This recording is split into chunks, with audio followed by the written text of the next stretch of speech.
Good morning. Welcome to the American Gumption Morning Show, being broadcast on Spirituality Gone Wild and also on the American Gumption Facebook page and also on the American Gumption YouTube channel. So welcome to Tuesday, September 22nd. 2020. Today is the first day of fall. I don't know exactly what time the equinox occurs, when it actually transitions, but sometime today, maybe it already happened, maybe it's going to happen. Summer ends and fall begins. So I've been spending the better part of the last year back in Pennsylvania, the place that I grew up and spent my first 22 years. And so this is the first year that I'm back in the East through the summer, and excited about the fall. Always love fall because it's a time when, you feel like you come back alive again. The summer kind of, the heat and the humidity takes it out of you. And then all of a sudden you get rejuvenated and revitalized. And it's a gorgeous last couple of days here in the East, warm afternoons, cool mornings. So clear blue skies, just gorgeous weather. Didn't mention that I'm Steve Weber. I'm the host of the American Gumption Show. So welcome again to show number 35. We're moving right along. A good show today. Excited to be what we're about to do. So, of course, it's Tuesday, so we're going to have Brandon Schaefer do some simple motivation for us. I see he's arriving, so we'll bring him on in just a minute, and he'll inspire us the way that only Brandon can. And then we're going to get into our main guest is Natalie Coleman today. Now, Natalie and I spoke last Wednesday, and we had a great conversation. She went through her story of recovery and ended up spending most of the time on that whole journey, that point where she realized that her life needed to change. And so she shared that with us. It was rather emotional for Natalie and for me. And I'm sure if you were listening to it. So we'll do a quick recap of that, but then we're going to transition into the good part of her journey. And that's the rebirth, the reawakening, and the beautiful things that have been happening in her life since then. So that'll be our main discussion today. I do have a monologue. It's going to be on self-forgiveness. It'll be brief, but I have a couple 3 points to make. I have a movie life lesson. Lieutenant Dan makes his peace with God. I can't remember if I did this already during the morning show, but it's such a good one. I'm going to, whether I did or didn't, I'm going to redo it today just because I love this one. And then tomorrow, Wednesday, Makeda Lev, who is the founder and the producer of the G-Fest Goddess Festival coming up on October 16th to the 18th. She's going to join us tomorrow. But going to do something a little different with that. I'm going to actually record the interview with her this afternoon, and then I'll do the show live and I'll play back that interview portion with her. So we'll see how that goes. We're making new ground here on the American Gumption Morning Show, trying new things all the time.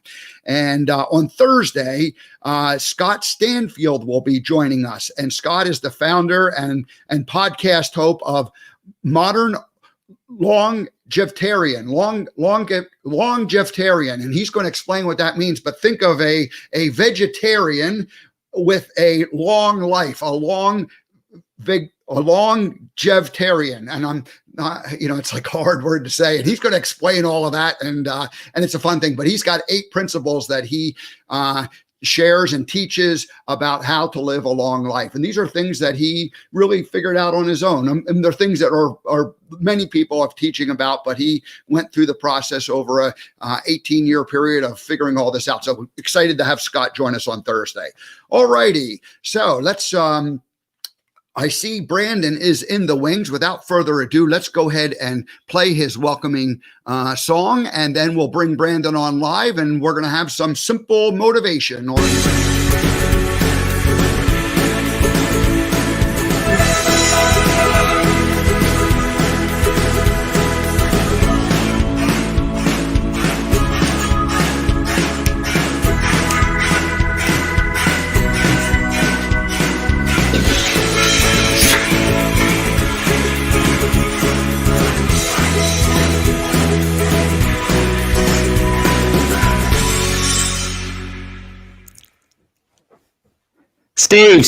Steve. Check. Steve. Hello, Brandon. How are you this morning? How are you, my friend? How are you doing, man? Doing really well. Made an improvement in the technology here in the American Gumption Morning Show headquarters, and so we're seeing how it all works today. We're keeping our fingers crossed that today's working. So far, so good. Awesome, man. I love it, man. And we are getting this stuff nailed down. I'm excited to be here. I'm excited to give this 2-3 minutes of motivation this morning.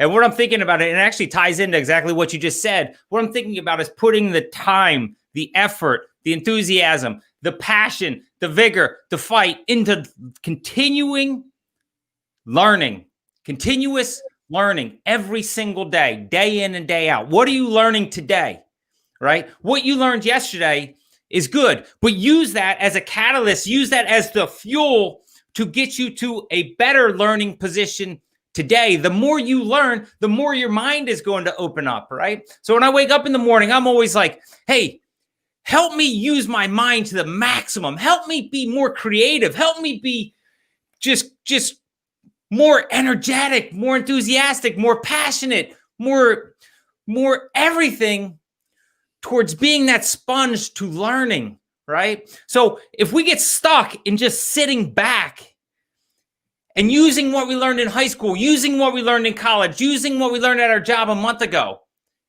it's good. Yes, it's valuable. But we always need to be continuing to move forward, progressing. Progress with a hyphen at the end. Progress, right? You must be enthusiastic about it. Be the sponge for learning. Be that person that wants to teach others, that wants to inspire others, that wants to give people an opportunity, that wants to give people that tiny bit, that tiny mustard seed of hope, right? Of anything. And that comes from you. So continue that learning. It doesn't matter if you're 10-year-old, 20-year-old, 30, 40, 60, 70, 80. Your experiences can help somebody. Share them. Don't sit on them. Share them with your kids. Share them with your friends. Join a peer group. It doesn't have to be paid. It can be free. Anything, but share your experiences. And through teaching, you will also learn. But you'll learn twice as fast. So 2x your learning by teaching. That's all I have for today, Steve. Brandon, I love it. Thank you. We are lifelong learners, and it never stops. And every day is just make it a little bit better, a little bit better, a little bit better. Yeah, and I love what you said with the forgive yourself before I got on here. You had mentioned that. That is so very important, man. You know what? If you messed up yesterday, freaking tie your shoes, put your belt on, and go do better today. You want to feel esteemable, do esteemable things. And that comes through learning and using your experiences to propel yourself moving forward. Do you drink coffee in the morning? Not necessarily. No, man. I drink a green drink. I'm tuned up today, man. I'm excited to be here. We nailed this. We had the link. The light looks good. The sound looks good. Steve, you're completely awesome, man. I love you. All right, man. We'll see you next week. Thanks, Brandon. All right, brother. I'll talk to you. Bye.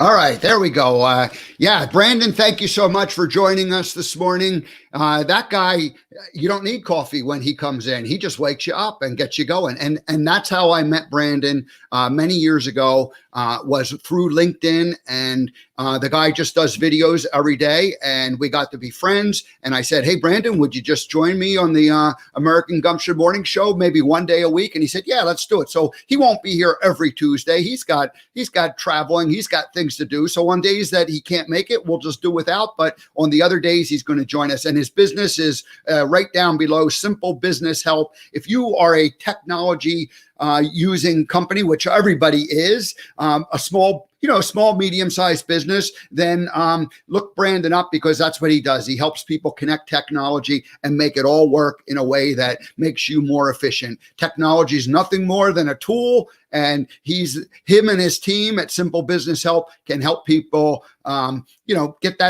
get those tools working for you, so that it doesn't have to be a hassle. It can be something to help you. All righty. So that's it for that. Now, I do have a movie life lesson, and I'm ready. I'm keyed up or tuned up and ready to go with that. So let's just go ahead and play life lesson number 15 from the movie. Lieutenant Dan makes his peace with God. Make your peace with God. Hi, I'm Steve Weber, and today's scene number 15 is titled, Make Your Peace with God. I've created this video series of 94 of the best scenes and life lessons from the movie Forrest Gump to celebrate the 25th anniversary of this classic American film. And let me tell you something about Lieutenant Dan. Forrest.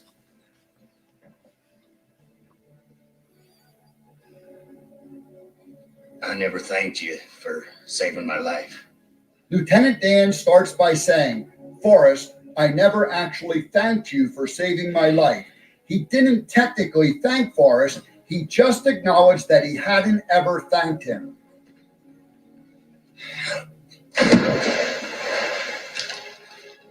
Lieutenant Dan was a proud man.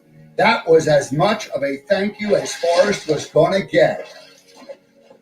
He never actually said so, but I think he made his peace with God. Lieutenant Dan never actually said so, but I think he made his peace with God. Forgiveness. Lieutenant Dan was carrying a lot of anger. He made his peace with God. When Lieutenant Dan forgave God, he didn't have to carry the anger any longer. He made his peace with God. It takes gumption to forgive, whether it's forgiving others, forgiving God, or forgiving ourselves. Do you want to be more Gump-like? Forgive. Let it go. Make peace with yourself. Make peace with others. Make peace with your God. Let's learn to live our lives with gumption.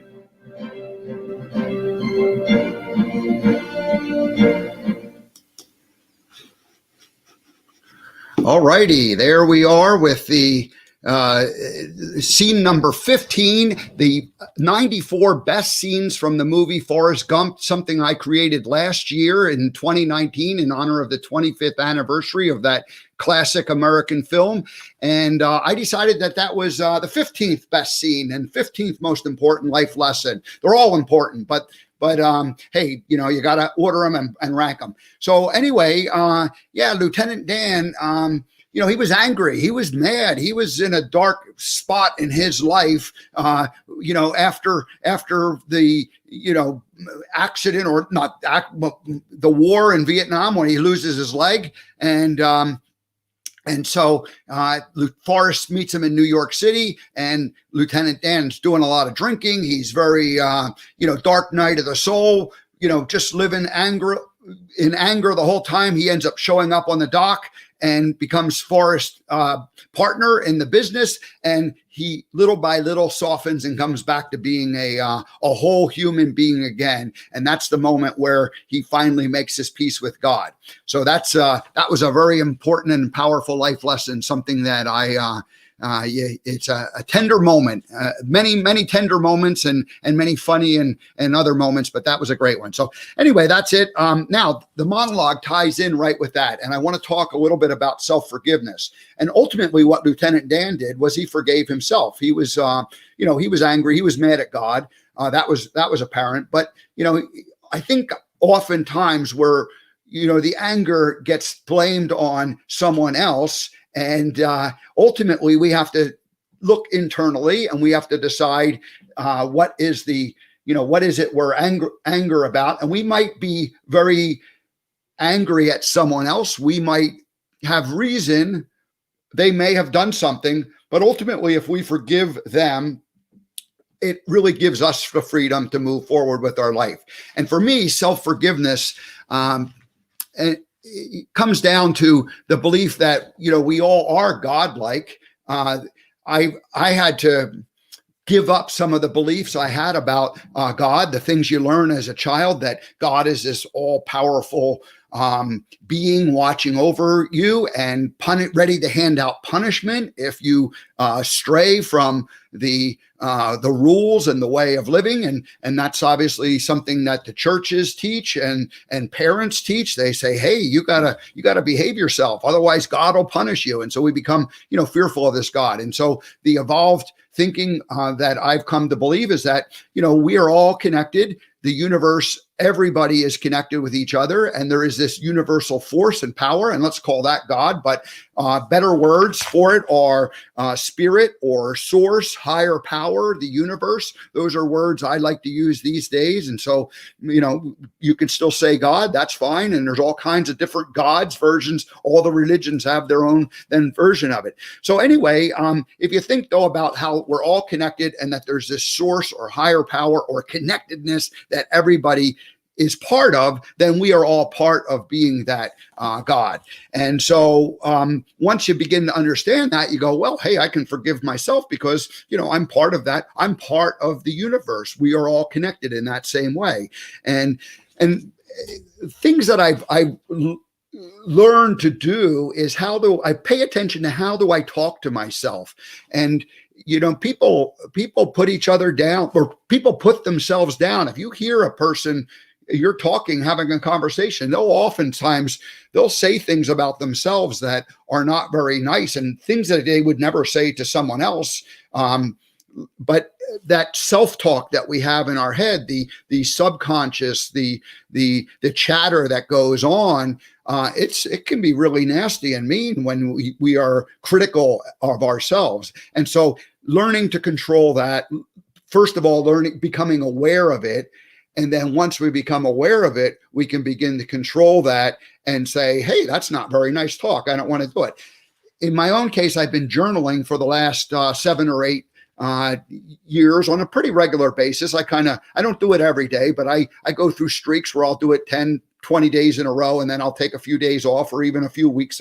I've done that. I've even forgiven myself for when I don't write. It's okay. And, but I keep coming back to it because I find health and benefit from it. Now, what's interesting is in the last year, I've really gotten tuned into how I talk to myself when I write in the journal. And so I'm constantly going back and editing and rewriting things so that I become better at just writing things in the way I want to. And so shoulds and, need to, all that kind of language that is like authoritative, like you need to do this, I should have done this differently.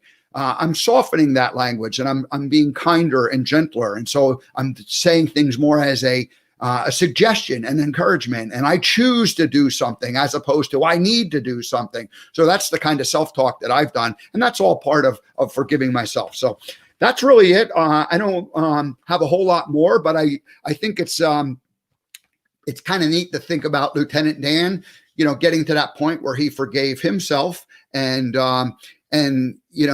Forrest called it making his peace with God, and then you can come back into that happy life and happy living again. And so I think that's all I'm going to say about that. As far as today's monologue, I see that Natalie Coleman is waiting in the green room, and she's been being well taken care of. And because she was with us last week, we're not going to play the first time guest song, but we are going to welcome her, and I'm going to just share her bio a little bit. And so let's bring Natalie on board and be part of the American Gumption morning show. Hello there. How are you doing this morning? Oh, afternoon where I am, but absolutely brilliant, and all the better for being here, Steve. What an awesome start to your show today. Wow. Everybody needs a little bit of Brandon Schaefer and Gumption, American Gumption in their life every day. Wow. Yeah, Brandon is a great guy. Love it. And become a good friend. And what's funny is I met him in Montana. When I was in Montana, I met him initially through Twitter and then through LinkedIn. And then I realized he lived right like 20 miles away from where I grew up. And when I came back here almost a year ago, we ended up in January when we went and had lunch at a restaurant before COVID shut the world down. And so we met in person, and then we've just been talking. And I said, hey, you want to be part of this show? And he said, yeah, I'm coming on. So Tuesday mornings he comes in, and he's a ball of energy. He does this every day on his own channel. I don't know how he. Yeah. And you spoke about the coffee. Yeah, he is one big caffeine hit. Woo! All righty. Well, so yes, this afternoon where you are in Kent in the UK, not too far from London. But especially if you compare the United States, so you're over there in the UK, and it's afternoon for you. It is indeed, Steve. And you were talking about how beautiful it is where you are. Equally so here, just those last days of the summer. The sun is lower, but ever so warm during the day, crystal clear skies, chilly mornings, make no mistake. And I feel the cold terribly. So I do find myself sitting at my computer in the morning, still sometimes with a jacket on. But as the day goes on, it's warming up beautifully. So just capitalizing on the last of the sunshine. Yeah, it's a great time of year. I always loved it when the crisper mornings, you just sort of, you just move faster. You can move more energetically. And so the life comes back into you, and the heat of the summer, and, we have a lot of humidity here in the East in the summertime, and it just sort of zaps you, and you don't feel, you don't have that energy and life in you. And suddenly, that coolness in the morning wakes you up. It's wicked. When I take the dogs out early in the morning, gosh, do you feel it then? So it's lovely. And even the dogs probably are more energetic. Yeah. Oh God, no. Any time of the day, they'll be energetic to get a walk. But yeah. Well, good. Well, let me introduce you, and just I'm going to read your bio and intro, and then I'm going to say a few words about what we talked about last Wednesday, and then I'll let you add a little bit there, and then we'll get into some of the fun parts of your life for a few months. So good. So Natalie Coleman is in love with this thing called life. But it wasn't always that way. In fact, 4 to 6 years ago, Natalie was in a very different place. She was in darkness. Her path to darkness was long, but in 2016, she was able to return to the light through the love of family, professional help, and her own awakening or rebirth. Today, Natalie is on a mission to shine her light on others. One of the ways she does this is hosting her own weekly show on Speak Up and Empower. Speak Up and Empower is an online membership-based community of women and men that are heart-centered and are searching for more in their lives. Natalie's show is called Real Talk, Steps to Serenity with Natalie Coleman, and it airs on Monday evenings at 8 p.m. in the UK, 3 p.m. here in the eastern part of the U.S., and 12 noon in the Western Pacific time zone. Natalie is originally from Johannesburg, South Africa, but has called Kent, England, her home for the last, or for most of her adult life. She is the mother to a 17-year-old lovely young lady and the wife to an immensely patient and kind man. Natalie Coleman, welcome back to the American Gumption Morning Show. Oh, that is such a lovely intro. Thank you so much, Steve. And I've been looking so forward to this. Thank you so much for having me back. And we're going to talk about the really good stuff. Yeah. Thanks for having me back, but it's an honor. Yeah, good. Well, you're very welcome. Last time you told your story, and it was funny. We had talked about it beforehand, and we said, well, let's do the story, and then we'll dig into some of this other stuff. And the story was, you gave a good overview of it. So we'll encourage people to go back and watch that show. I believe it's show number 32. It aired last Wednesday. And but for those who might have missed it, or we want to tease them about it, we'll just I'll just give a quick summary of what you talked about. In 2014 timeframe, 2015, you found yourself in a after years and years of addictions, anorexia, starting as a young girl, and then you're drinking. It got to a point where life was becoming unmanageable and out of control. And then you, with the help of family and people who cared and loved about you, you went into a rehab, and you were there for 3 months, and then you emerged from that, and you gave everybody who helped you the gift of drinking a bottle of vodka and getting yourself thrown right back into it. And you went through that 3 months, and you talked about how you were a model student. during that 3 months, and yet by your own admission, you really didn't get it, and you really didn't learn it. And you went back and you spent a few more weeks, but something clicked at that point, and you got it, and you went, okay, we no longer can do this, live this life, and you reemerged. And again, that took the better part of the show to go through that. So that's a very condensed version. Add a little bit more to that, and then we'll get into the good stuff. Yeah. Wow, what a précis, what a summary. That absolutely. And it's so difficult to condense like sort of almost 40 years, we'll call it 30 years of insane behavior into an hour, let's say. But that was the tail end of it. Absolutely. What, that got me to the place that I am so blessedly now. But yeah, I would say to your viewers and to our friends out there, have a listen to, how I got to that place, and why I was in the darkness. And you said, the dark night of the soul. And I feel that feels like where I lived for most of my life, and, just outside the gates of hell. But it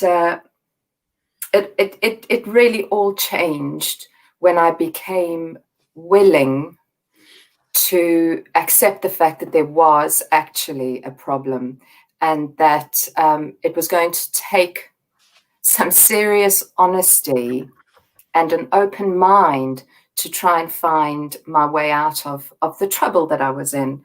And like you say, Steve, it took the patience, the love, and the commitment of people that cared about me, that I hurt, to help me to get out of that place. And I will be forever grateful.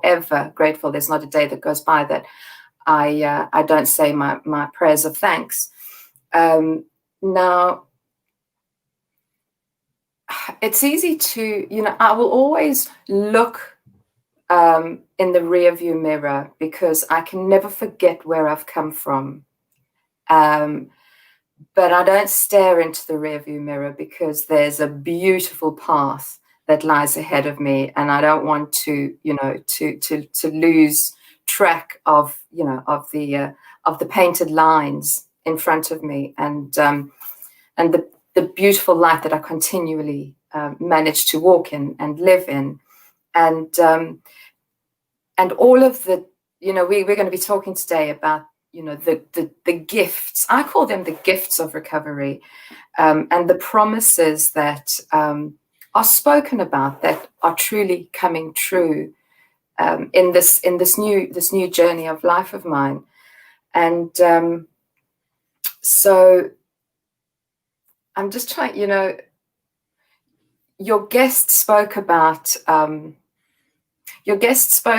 Brandon, just earlier, Brandon Schaefer. He said, if you want to feel esteemed, do esteemable things. I loved that. I absolutely loved that, because my problem always was that my self-esteem was kind of down here, but my ego was all the way up there. And that is a really dangerous place to be. So every single spiritual or mental or emotional balance that could be struck, it was just totally out of kilter. And when I started to understand the spiritual principles associated with living a balanced and happy life, well, everything changed. And do you want to talk a little bit about the forgiveness that you spoke about? And I think it's such an important part of getting to a place of feeling esteemed, and most importantly, loving myself. Because I think for me, and for so many people, if not all people who find themselves stuck in addiction and self-destructive behavior, there's no self-love. And wherever that stems from, it's the most beautiful love. Whitney Houston's got the most beautiful song, The Greatest Love of All. I listened to it the other day and I actually had tears coming down my face because it's so true. Learning to love yourself, it is the greatest love of all. And it took a while for me to get there. But prior to getting there, exactly what you spoke about earlier on in your lovely monologue is that self-forgiveness, and living as much as possible without remorse, without guilt, without shame, without self-persecution and that self-beration that comes with feeling less than. I always felt less than and never enough. And it was such an important part of my recovery and getting to a place of internal serenity. And it's not always easy though, Steve, because it's a difficult concept to get your head around, and it doesn't happen overnight. Coming to love ourselves and forgive ourselves, which enables us to forgive others and free ourselves from anger and, hatred and all of that horrible stuff, takes time. It's thank you. That's a great way to kick off into some of these other topics that we want to get into, and we have a list of them. And what did you call them? The principle. How did you say it? The gifts of recovery, the promises that we speak. Yeah, the gifts of recovery. The gift that never stops giving. Yeah. So one of the very first things, we'll get back to, we can get back to forgiveness and self-forgiveness, which is really where it starts. But let's jump this into the positive, and we'll take a page from Brandon. We'll just jump it up a notch. And Brandon, he commented afterwards. He said, "Thanks for having us on." So he was happy to be part of the show, and I'm glad that you. I'm glad that you got to see and experience Brandon, because it's hard to explain what this guy is. Oh, it just hits every fiber in my body. I just want to jump up and down and woo. So thank you, Brandon. Yeah, thank you. More. So for me, and I've been free of alcohol for almost 4 years, and let's just talk about the freedom part, because that's the part that hit me that I didn't even realize. I thought I was free because I could choose to have several beers every night, and I viewed that as like my choice, my ability to live my life in whatever way I wanted to do it. And after quitting and a few months into it, you're right, it takes a long time to look back and understand. You don't just switch and instantly understand what had happened. But when I began to look back on it, I realized that I had freedom, because I was not free, because every night at basically 5 o'clock, I would have to go through that transition period from the work day into what I would call the relaxing time. And that was just a story that I told myself, because there was no real relaxing. It was never really relaxing. It was just a kind of a perpetual, 2 steps forward during the day, 1 step backward. Yeah. And then I was always like, well, how am I going to, my day was planned around, well, what's going to happen when I, have several beers? Am I going to be somewhere that I have to drive myself home? And, and all these things, that accounted for. And of course you drove yourself home, it wasn't good behavior. It was irresponsible behavior. But anyway, once I realized that I didn't need to have a drink any longer, I suddenly realized I had freedom. And I could, and that was real freedom. So, yeah, completely. Totally. And it's just, and you know what also is freedom from that preoccupation.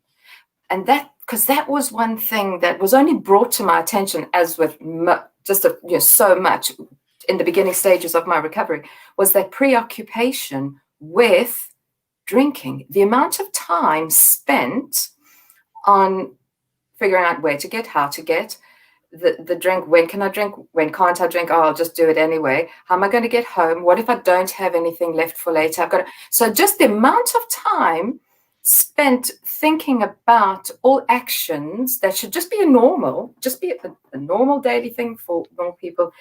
How am I going to manipulate my time and my life to revolve around the drink? Freedom from that. And you know, and with that freedom comes time. I mean, the amount of time that I speak to so many people, how much time is freed now that drinking is out of the equation. You just think, never mind the money, but the amount of time spent in, whether it's blackout or whether it's recovering from god-awful hangovers or just wasting time because can't think properly. But wow. And in the beginning I thought, how much, I couldn't imagine life without it. Wow. Well, I tell you what, I feel like I've had 100% of a day awarded to me every day compared to them. So yeah, it's beautiful. No, you wake up and you feel like you're more in control of your life. Yeah. So, and certainly that is, there's a health benefit too. I got to the point where 25 years of regular drinking.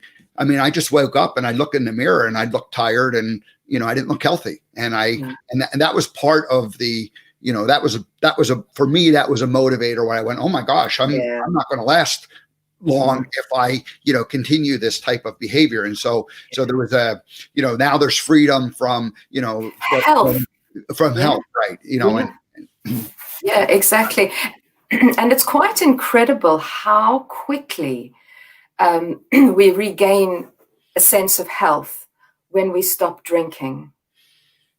It really, it just shows what a toll it takes on our bodies, because ultimately we, especially in the quantities that you and I and many others, take in, it ultimately is we're just poisoning ourselves, because alcohol is a poison and it is a destroyer of human tissue.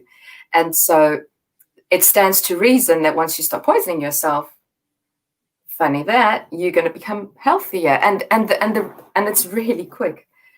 So for anybody out there who's listening and watching and wanting to knock a few beers on the head, just give it a whirl for like 2 weeks and you'll be running after the bus. I tell you what. Be like. When I gave up my drinking at about the 1 month period, I definitely had like a realization that, oh my gosh, I feel a lot better. And but then at about the 4 month period, and I think this was the clincher for me, was that I woke up one day and, it obviously had happened over the period of time, but one day I woke up and I went, oh my gosh, I'm really sleeping much deeper. Sleep. And actually what happened was I hadn't slept deeply and soundly in years. And so I realized that, oh, this is good. And so then it like clicks in and you go, oh, this was interrupting my sleep cycle. This wasn't, you're trying to recover, your body's going through that, process of, and so, I love that part. So. Absolutely. I think there's a little bit of a word of caution that we should say around, and you know it as well. If you really are really struggling with copious amounts of alcohol, to just stop suddenly is dangerous, because and I think we've spoken, it is dangerous.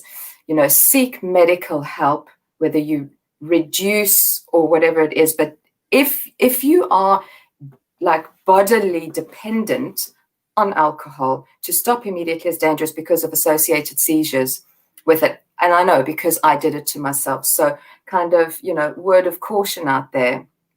If someone is in a really dark place, seek that medical help. But once, you start to make your way through with medical help, the results are amazing. Just to everybody out there, just word of caution.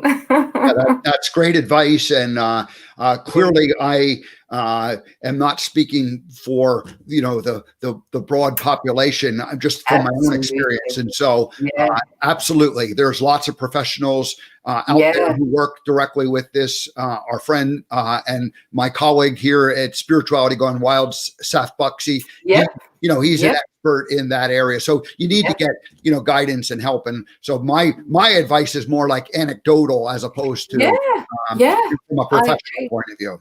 So no, couldn't agree. But the point is, the health side of it is God sent.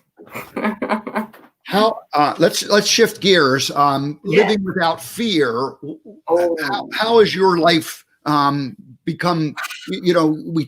We think in some ways people think that alcohol makes, and it did for me. I thought it made me braver. I did things that I wouldn't normally done, and yet there's an underlying fear to all of it. So, how has your life changed, and do you live more fearlessly today than you did before?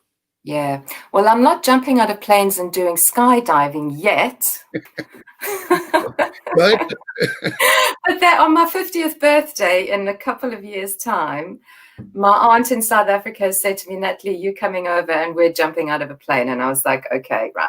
I'll have to gear myself up for that one. But no, fear, fear, from what I've learned and what I understand and, speaking to people and working with people is an underlying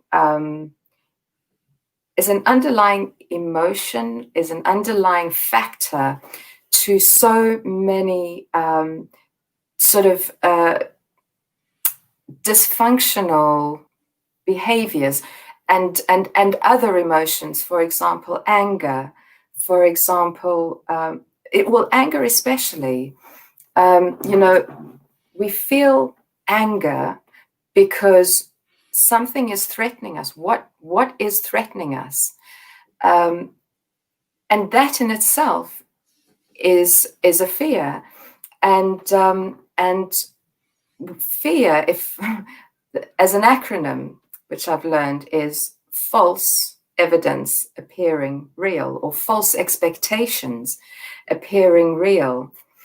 And so it's what I found myself doing through my life is making my mind up about something, be it people, places, things, situations, others, thoughts about me, that my perceived opinion of theirs about me. So I had my perceived idea of what was confronting me, and that instigated fear in me, and that fear was the basis of so much of my behavior. And so, for example, I was afraid of, let's say, not being, let's just say for a small example, not being able to mix with certain people at a party or in a social environment that I felt a bit uncomfortable, because although I looked great on the outside, and everything seemed okay because my mask on that day was one of a bit of confidence. Inside, I was so fearful of what people were thinking of me, of what I thought people were thinking of me. And so I couldn't go so often into social environments without firstly getting, tanked up at home, and then tanked up at the social event, where that courage would come out, that inhibition would be relieved. I felt so in control of myself and therefore what people would think of me. But that was false. That was false evidence that to me appeared real. And I would, let's say, get angered by, a situation, be it at work or socially, that hadn't even happened yet. So I would have identified a situation, had the conversation with that person, become riled about the outcome and already told that person to get out of my life, let's say, right? Now, none of that had actually happened. None of that was true, because it was all in my own mind. So I generated a fear about everything in my life, because I couldn't see the real. I couldn't see the reality from the falsehood in my mind. And now what recovery has done for me is to be able to live in the present, be able to live in reality, see things for what they are, see situations for what they are, people for what they are. Most of the time, you know, this is a work in progress, but I don't live in that anxious state where I'm constantly worried about what somebody might say, what they would have said, because I kind of stay in the present and do what's right. Pretty much, you know, most of the time I get things wrong. We all get things wrong. But being able to live in the now, base my decisions, thoughts, actions, and processes on evidence that is real, because I'm able to experience reality as it is now. I find that I'm not like driven by the fear, also fear of failure, fear of success, because can I live up to any expectations? Fear of losing people, fear of, oh God, eventually I was afraid of my own shadow. I mean, I was afraid of making friends because I'd been hurt before. So therefore they're all like that, but that's not true. Afraid of trusting people. It was insane, absolutely insane. And I remember when I was in the treatment facility at Houghton House, very wise man who, old fella, Frank, I'll never forget him. He said to me one day, because he could obviously see straight through it, and he just said, "Are you driven by fear, my girl?" And I went, "Me? Scared? Are you having a laugh?" I was like, no way, look at me. I've come all the way from UK and I'm here, I'm brave and all the rest of it. But it did not take more than a few minutes for me to actually sit back and start to get confused by what he was asking me, which meant that I was starting to question it. It was only much later that those words started to ring true, when he could see that I wasn't driven by anything positive or joyful or proactive or anything, that I was being driven by fear. And it's not like that anymore. And I know so many people who are living without fear, which is, you know, yeah, oh God, it's amazing. It's absolutely amazing, because I don't know what's going to happen tomorrow. I don't know what's going to happen in an hour's time.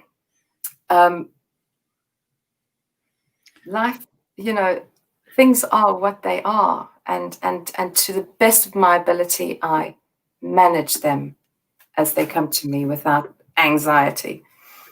I had a experience yesterday that kind of looks at my own fear and my own resistance. That I think that we are born with certain tendencies, and then of course we learn things and we compound and magnify them. So one of the stories around me that my mother would say is that, oh, he doesn't like change. He doesn't like she would give this example of, we have to tell him what we're going to do. And then if the plans change, we can't like tell him that, because he's already made up his mind that this is going to happen. And then when that didn't happen, I would have a meltdown. This is, as a little boy. And so I grew up with that, being told that I don't like change and I don't respond well to it.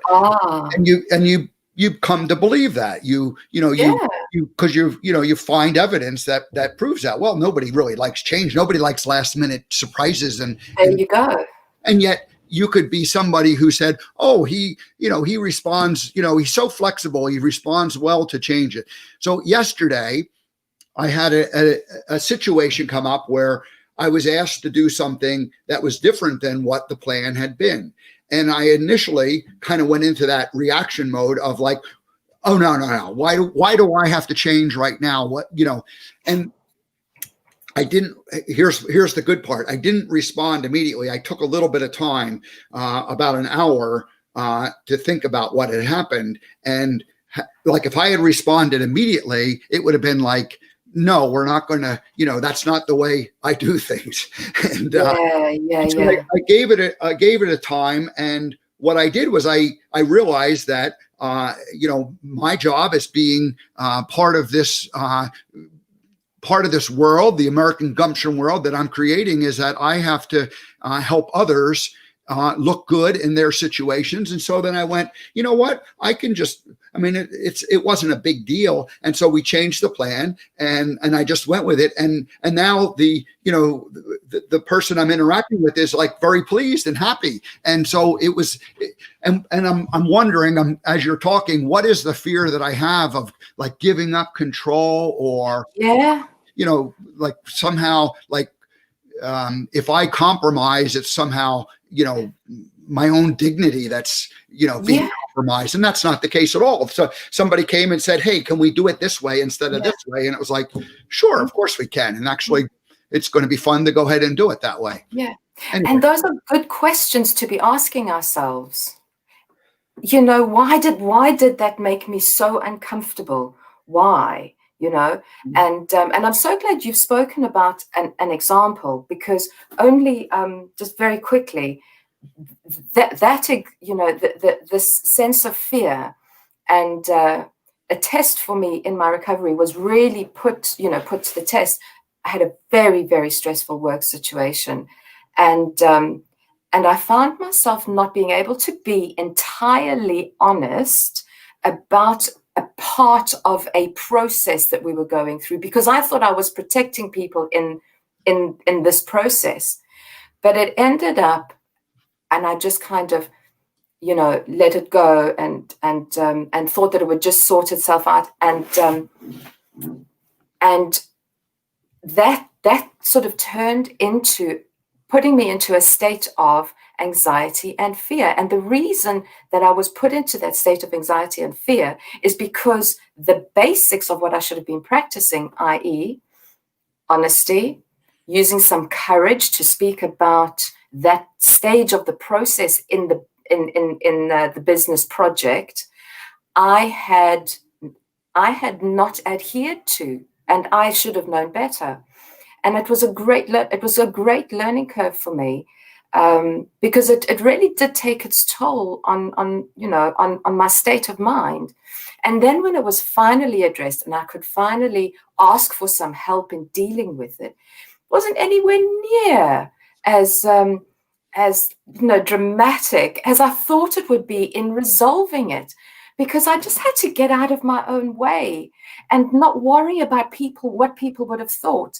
And I'd kind of gone around making it a bit bigger than it should have been.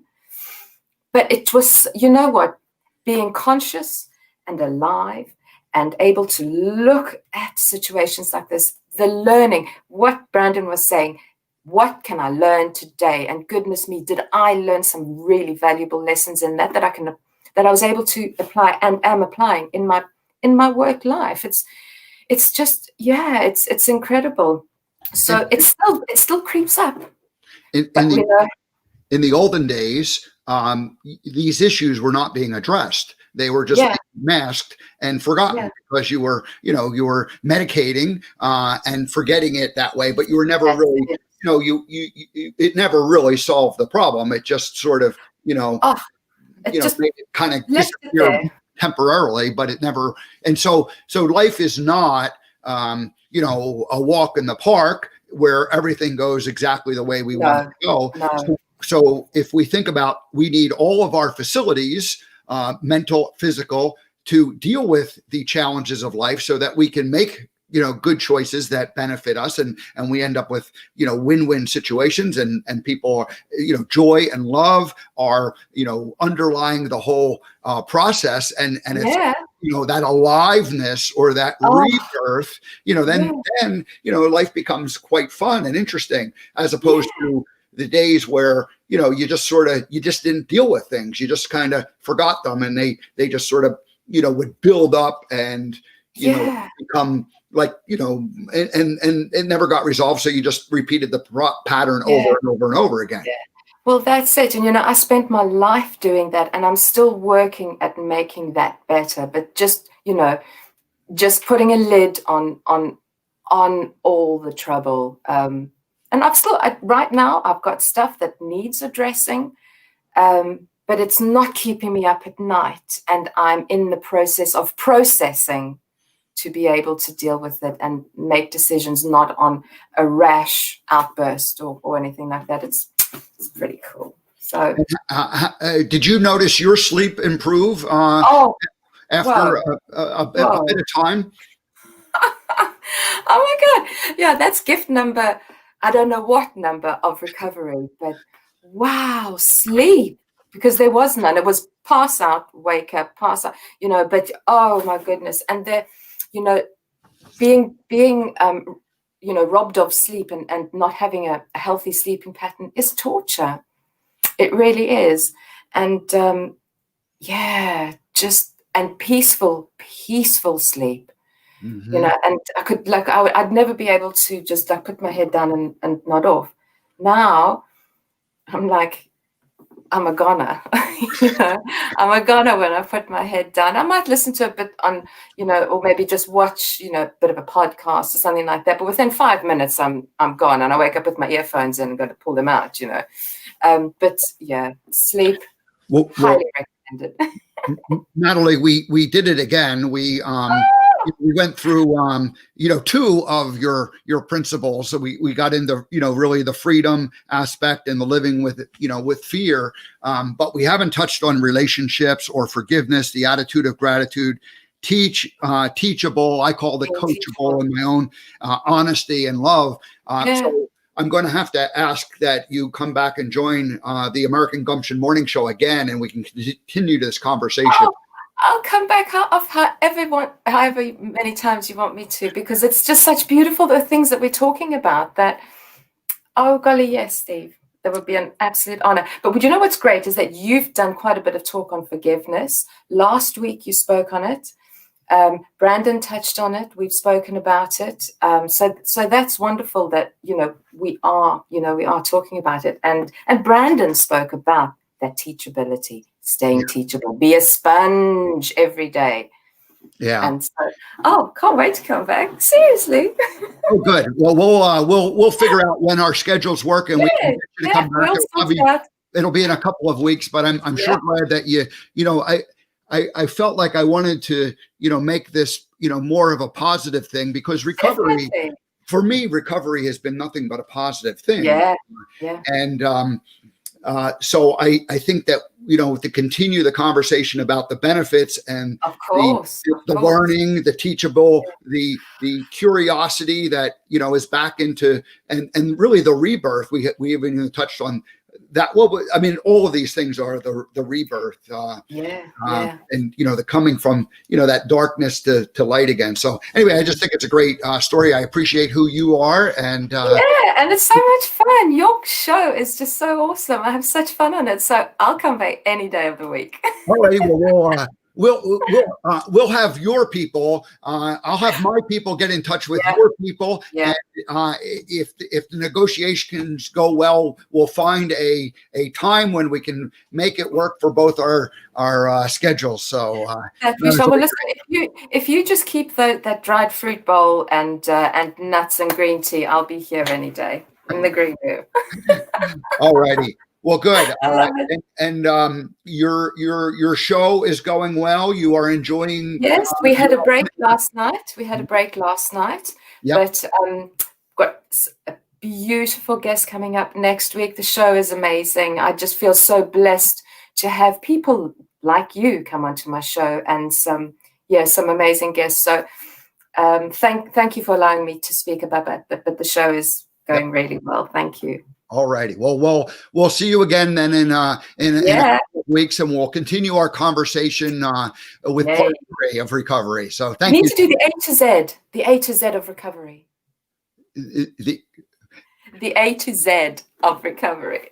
Perfect. Now there's the thing. I've actually even started my list. You know that. Well, we're gonna have the list printed out, and we're gonna, I've already started the list. I think there's a show in itself. Well, the learning never stops, as Brandon said. It's you're making it happen. So, well, thank you again for joining us on your afternoon and on our morning on this first day of fall 2020. So have a great rest of your day, and thanks again for joining us. We'll welcome you back soon. Thank you. Love it. All righty. Well, that was Natalie. And yes, her show is called Real Talk Steps to Serenity. And that airs at 8 p.m. in the UK, 3 o'clock East Coast time, and 12 noon on the Pacific. So that's it for today's show. I just want to tease what we're going to do tomorrow and Thursday. We have Michaela Lev tomorrow, and she is going to talk about what the G-Fest Goddess Festival coming up in mid-October, 3 days, October 16th, 17th, and 18th. And so she's going to give us a good rundown of what that's all about. And then on Thursday, Scott Stanfield, who's the founder and a podcast host of Modern Longevitarian.